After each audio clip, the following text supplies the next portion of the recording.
Oi, pessoal, tudo bem? Hoje é dia de podcast, nosso episódio 21.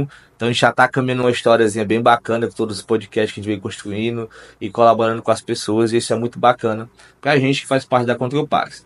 O podcast de hoje que eu quero trazer para vocês é um debate mesmo, trazer uma série de informações referente à jornada profissional, desde o momento daquilo que atrai a pessoa como colaborador fazer parte da sua equipe, mas também a questão da CLT, a famosa CLT, que tantas pessoas têm tanto medo, tantas dúvidas, que a gente pode esclarecer um pouquinho essa relação. E aí trazendo um pouco mais de segurança para ambas as partes, saber como se comportar e quais seriam os melhores momentos de cada fase. Tendo em vista isso, o que é que eu mais penso hoje quanto empregador?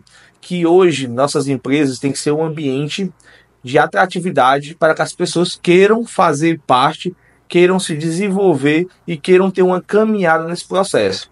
O grande fato é que hoje que o mundo está muito acelerado e as pessoas estão com as perspectivas muito altas em determinadas situações e por isso não está construindo uma carreira tão sólida com objetivos tão claros. O que é que faz isso? Hoje, em qualquer organização, as pessoas estão durando em média de 6 meses a 1 ano, na grande maioria. E nós, como empresário, temos que buscar e incentivar que essa jornada seja superior para que ambas as partes possam se beneficiar mais desse processo.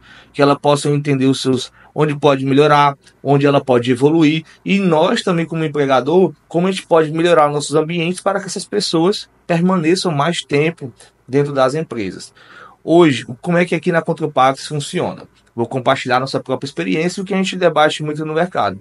Aqui nós temos um processo seletivo, desde o momento da seleção, onde a gente filtra muito currículo, faz todo um processo de divulgação da vaga, com todos os objetivos muito claros daquela vaga, para que a gente possa achar as pessoas corretas.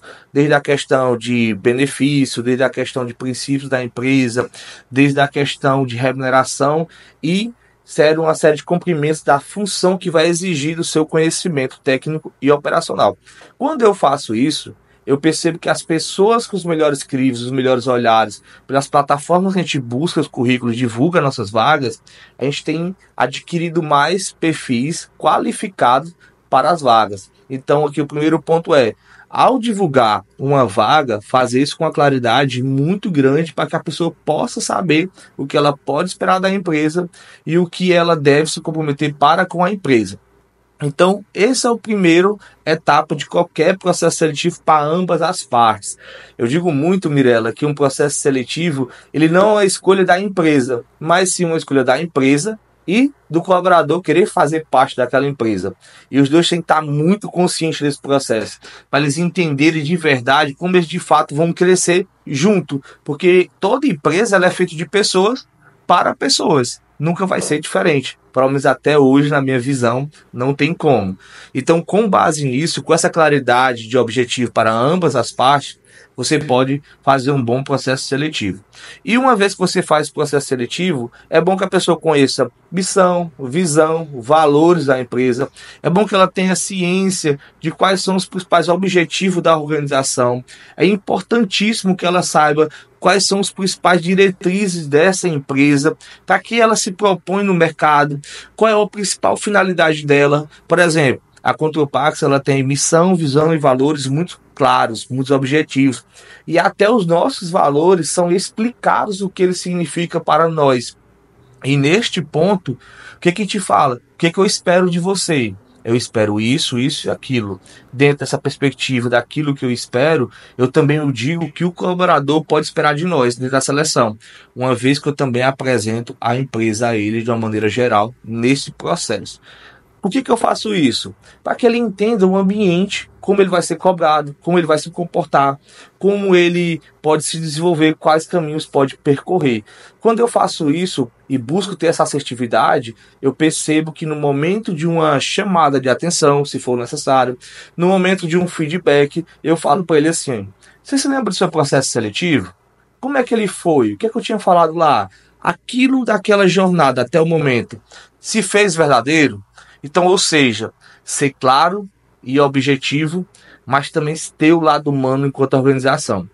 Por mais que nós tenhamos todas essas regras, todos esses objetivos, nós sempre procuramos entender as particularidades de cada pessoa e também as necessidades. Por exemplo, claro que eu já fiz uma seleção por necessidade, contratei uma pessoa, mas tinha uma perspectiva baixa sobre ela. Mas como a seleção dela foi tão bem feita, no processo dela, que ela permanece até hoje na empresa, sabe? Uma dessas pessoas, eu vejo que ela tem uma desenvoltura muito superior a outras pessoas que tinham uma perspectiva maior. Porque ela entendeu a clareza daquilo que eu passei para ela, e ela passou a cumprir perfeitamente essa jornada e cumprir perfeitamente com esses valores, com esses objetivos dentro da função que a compete. Isto é o que eu acho que mais de enriquecedor nesse processo. Então, é você passar isso. E claro, como organização hoje, nós buscamos trazer o máximo de benefício para a equipe. Quais são os benefícios, Valdemir?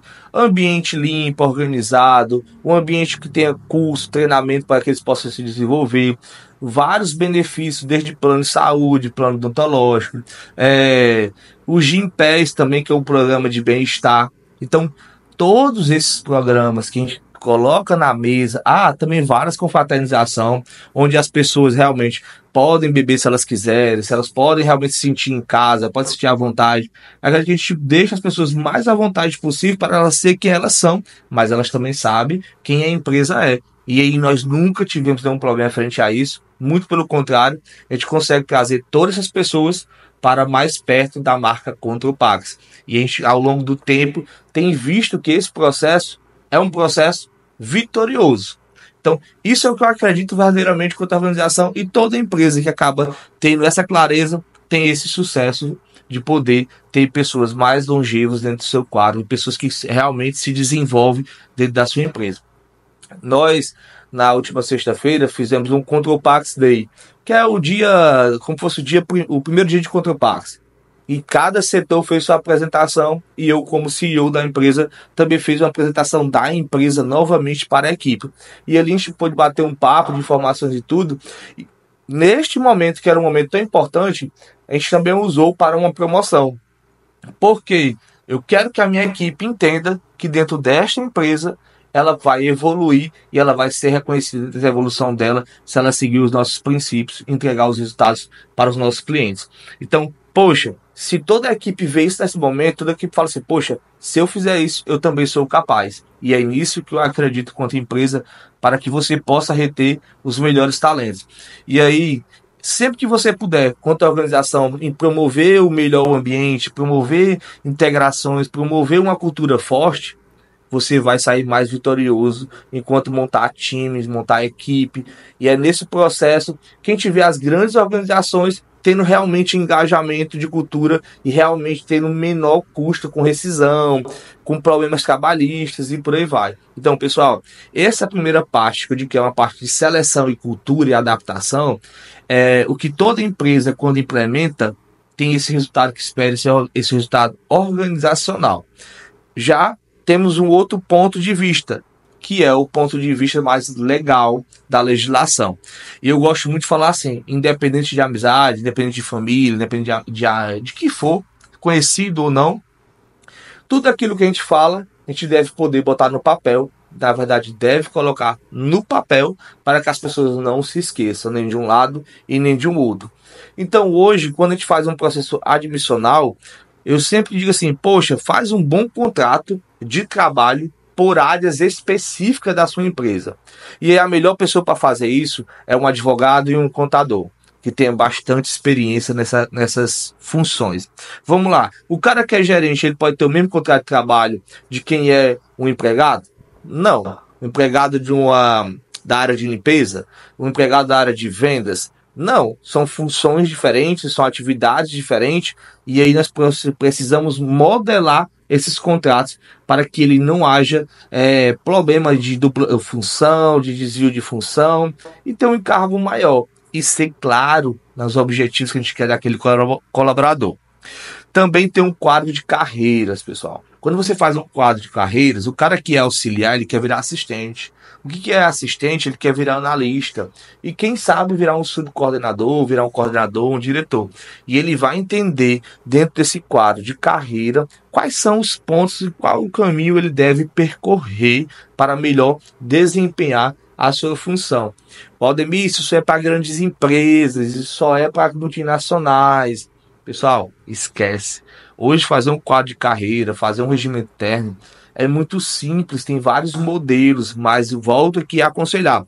Procure um contador, procure um advogado para ser bem assessorado, pois cada um nas suas áreas de especialidade.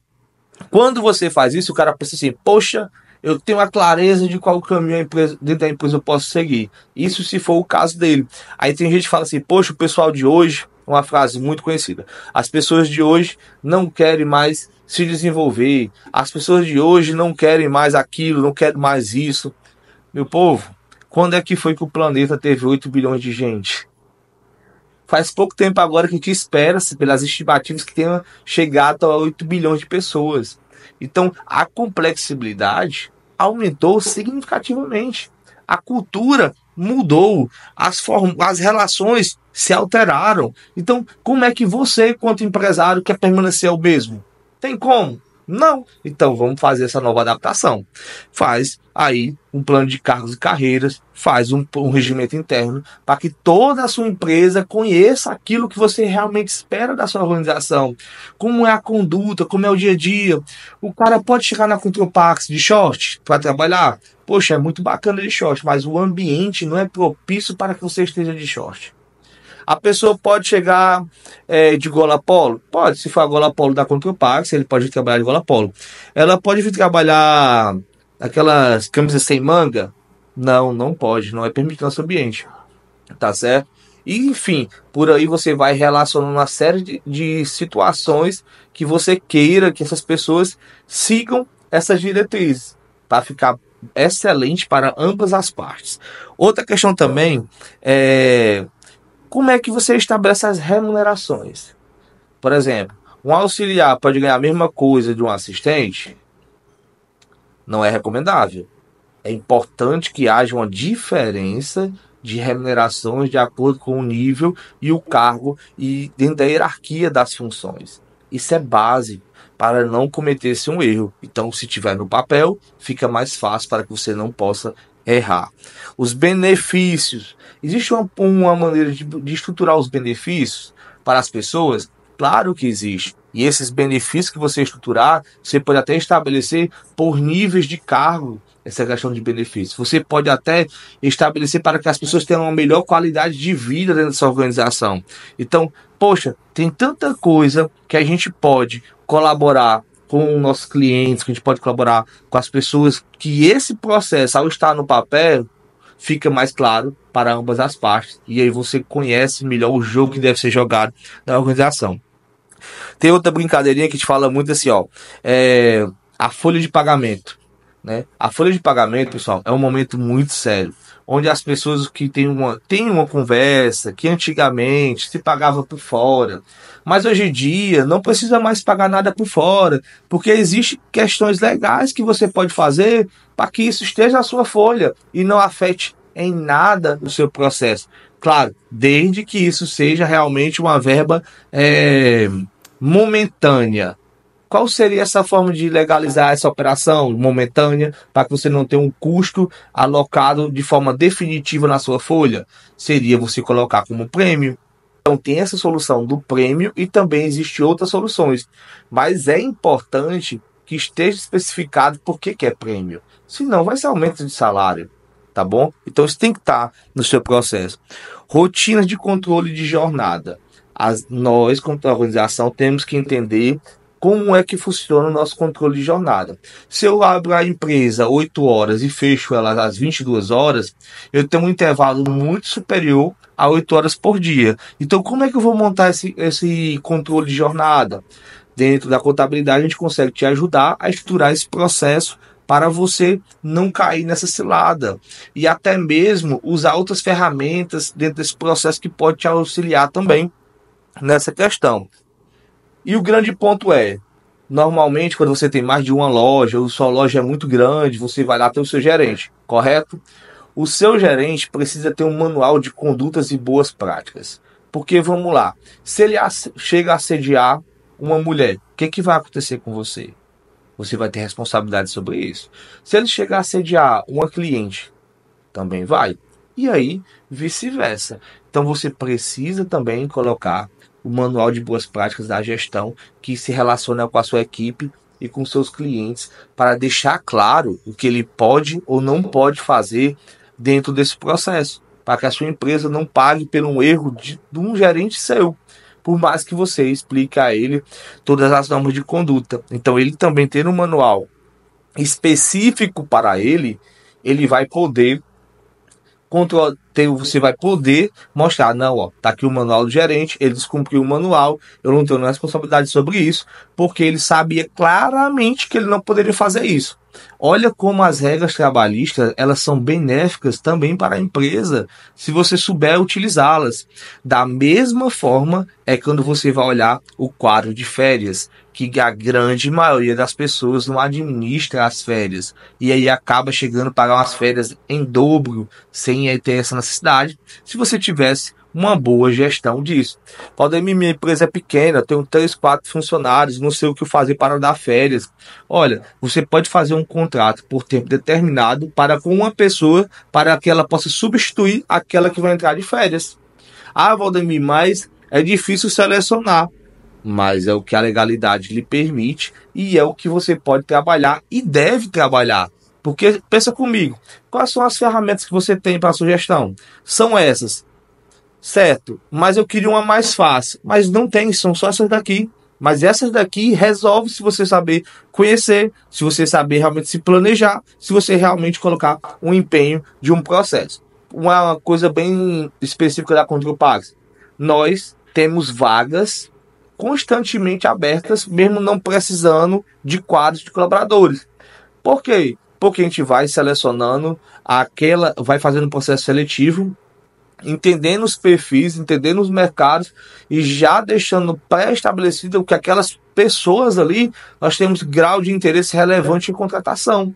E aí nós vamos também fazendo uma pesquisa de mercado de como as outras empresas estão funcionando para que a gente possa também se aprimorar mais rápido e nunca ficar para trás, em todos os sentidos. Então, outra coisa extremamente importante, né? E aí, aqui para a gente não poder se alongar também tanto nesse podcast, mas para que você seja também objetivo, eu diria que você tem a seleção, você tem o regulamento interno da sua empresa, você tem o manual de boas práticas, você tem os contratos de trabalho bem determinados por áreas, tá certo? O plano de cargos e salário, o plano de férias e, por último, mas não menos importante, se chegar a hora, saber fazer um bom desligamento. Porque, poxa, desligamento, ninguém quer demitir uma pessoa. Só se realmente for necessário. E se essa pessoa tiver feito algo lesivo, se essa pessoa não tiver tão comprometida com a empresa. E não é um momento agradável para nenhuma das partes. Pelo menos é o que se espera da normalidade, né? Sabemos que tem exceção, mas não focamos na exceção. Focamos aqui do que é realmente correto. Pessoal, vamos para 3 situações simples em caso de rescisão de contrato. Primeira situação simples. Você está precisando baixar o custo da sua empresa, ela realmente não está fazendo necessário mais no quadro, porque você precisa readaptar, enxugar a sua organização. Você vai olhar o quê? Olha, eu vou demitir aqui fulana. Ela tem férias? Quanto tempo ela tem de décimo? Qual é o tempo dela de casa? Então você vai olhar quanto é que ela é produtiva.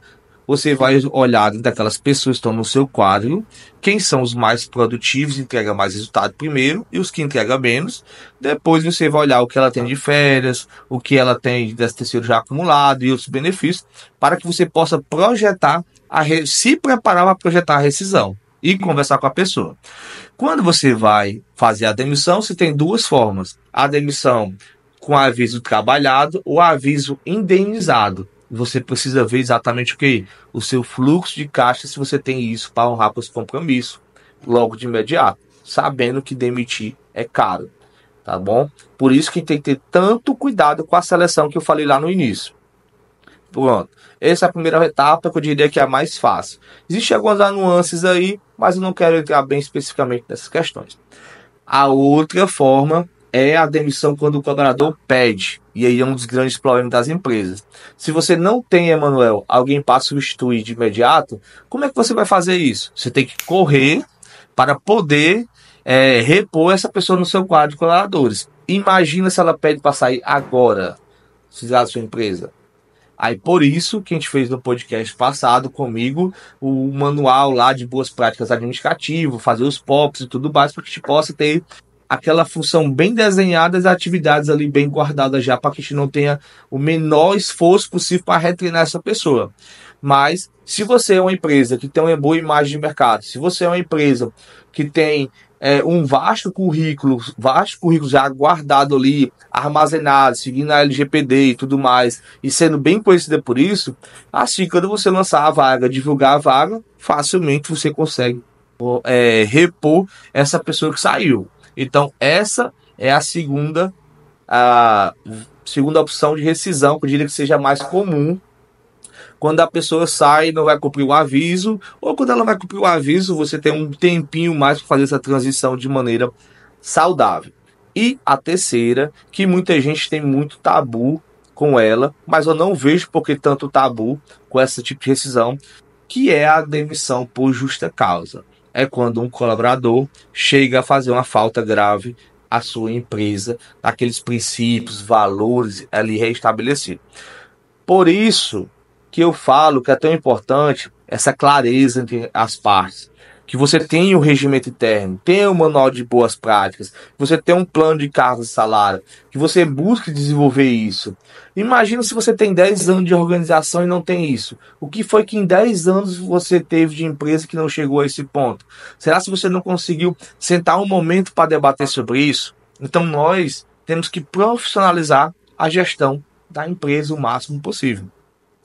Então, se eu tenho tudo isso estruturado e eu consigo comprovar que essa pessoa fez uma falta grave, eu consigo sim fazer a demissão por justa causa sem ter nenhum problema no trabalho, por mais que ela vá lá pleitear essa função. E lembrando, pessoal, demissão por justa causa, não há nada, absolutamente nada que segure essa demissão, se ela segue todos os processos. Vamos aqui para os casos extremos. A pessoa ficou afastada da empresa e ela fez essa falta grave, né? Só que ela tinha um período de estabilidade e ela fez essa falta grave. Ela pode ser demitida por justa causa? Claro que pode.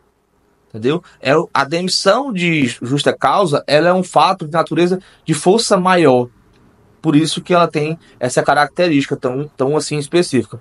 Até a grávida, ela chega a ser alcançada por essa ferramenta, né? Espero que nenhuma grávida passe por isso, porque um momento de nascimento de uma criança precisa de um amparo muito grande. Até hoje eu vi um post referente a uma empresa, de uma menina que estava trabalhando numa empresa, e assim que ela retornou, ela foi demitida. Isso é uma coisa que eu acho, no mínimo, muito deselegante. Porque você, quando a gente investe nas pessoas, a gente investe para que elas tenham uma vida boa, que elas possam ter sua família, possam sustentar. Então a gente, quanto empresário, também tem sim, tem que ter resultado, mas também tem que ter o lado humano, porque a gente vive numa sociedade, a gente vive nisso, então tem que pregar exatamente isso, não tem como ser o contrário disso. Mas, pessoal, se você tem todo o amparo da demissão por justa causa, não tem por que não aplicar. Vamos lá. Três advertências escritas, tá certo? Mas, Valdemir, 3 advertências escritas só eu posso demitir por justa causa? Eu aconselho que não, porque tem que ser advertências graves. Ou então pode ser só uma advertência grave, já pode culminar numa rescisão por justa causa. Um exemplo, a pessoa chegou a furtar algo de uma empresa. Isso causa demissão por justa causa. É uma falta grave. Outra falta grave também que as pessoas pouco sabem é a questão do uso do vale transporte para outro uso que não seja a locomoção de casa para a empresa ou da empresa para casa. Então, isso também é uma falta muito grave e as pessoas não sabem disso. Então, precisa também você, como colaborador, entender o que é falta grave na sua empresa, e é por isso que as empresas precisam ter essas documentações para se resguardar. Então, pessoal, pegando essa jornada, desde o processo da seleção até o processo agora por último da rescisão, você consegue sim começar a estruturar melhor a sua empresa. E aqui eu vou ler só uns pontos que eu anotei, mas que você possa até anotar também e fazer um pequeno debate da sua empresa. Rotinas de admissão. Como é que está suas rotinas de admissão de funcionário? O cara está sendo contratado hoje, inicia hoje e nem avisou para a contabilidade fazer a admissão? Não pode. Contrato de trabalho específico por função. Todo mundo na sua empresa também contrato de trabalho? Isso é interessante? Não é. Quadro de carreiras, extremamente importante. Regimento interno. Olha, regimento interno eu diria que na parte de RH, na parte de trabalhista, é a alma desse setor para que você tenha uma segurança jurídica.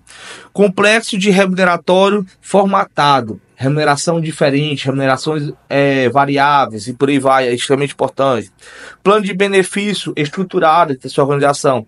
A Contropax, esse ano tem 10 anos de mercado e a gente sempre busca ter benefício. Hoje eu estava contando os benefícios, nós temos 15 benefícios para colaborador. Muito bom para você ter a equipe feliz, ter a qualidade de vida. Né? Tem um raio-x ali da sua folha, para você entender o seu custo real, o efetivo da folha, quanto é que está realmente custando a sua empresa. As rotinas de controle de jornada, o controle de ponto, meu Deus do céu, tanta gente é contrário, diz que não é interessante ter o ponto digital. Não pense assim, pessoal. É parte e é importante para a sua organização. Mas, Valdemir, só é obrigado acima de 10 colaboradores? Não, pessoal, só é obrigado a partir de 20 colaboradores. Mas eu digo que é extremamente importante quando você tem 2 já, porque é importante para ambas as partes controlarem isso, tá bom? Manual da jornada, incluindo banco de horas e escala, rotina de demissão, manual de gestante, manual de férias individual coletivo, né? E também a questão do 13º salário, para que você possa tá sempre juntando o seu caixazinho ali quando vai chegar dezembro, e dezembro irá chegar, você ter o dinheiro para pagar a sua equipe. Então eu diria que esses pontos que eu comentei aqui por último e os outros que a gente veio tratando são extremamente importantes para que você possa mapear e desenvolver uma gestão de excelência da sua parte, do seu time de colaboradores. Pessoal, encerra nesse podcast de hoje, nesse momento, quero também agradecer os nossos patrocinadores, tá bom? Que é o Wise e Cowork, a Logcert, que trabalha com certificação digital. Toda empresa precisa ter certificado digital. A A2P Partners, que é uma empresa de estruturação, de planejamento e também de recuperação de tributos. Uma empresa essencial para você ter a segurança de entender se sua tributação está correta ou não. E por último, não menos importante, a X-Tech, que é uma empresa de ponto digital, que para você poder controlar a jornada dos seus colaboradores, e uma vez que a gente falou o tanto que isso é importante para que você tenha uma segurança trabalhista. Então, queria agradecer esses 4 patrocinadores e, por fim, também agradecer aqui sua presença nesse podcast, pedir aqui para que você possa curtir, comentar, para que a gente possa cada vez alcançar mais pessoas e entender o nosso caminho, a nossa jornada, como realmente podemos colaborar com você. Forte abraço, até o próximo podcast.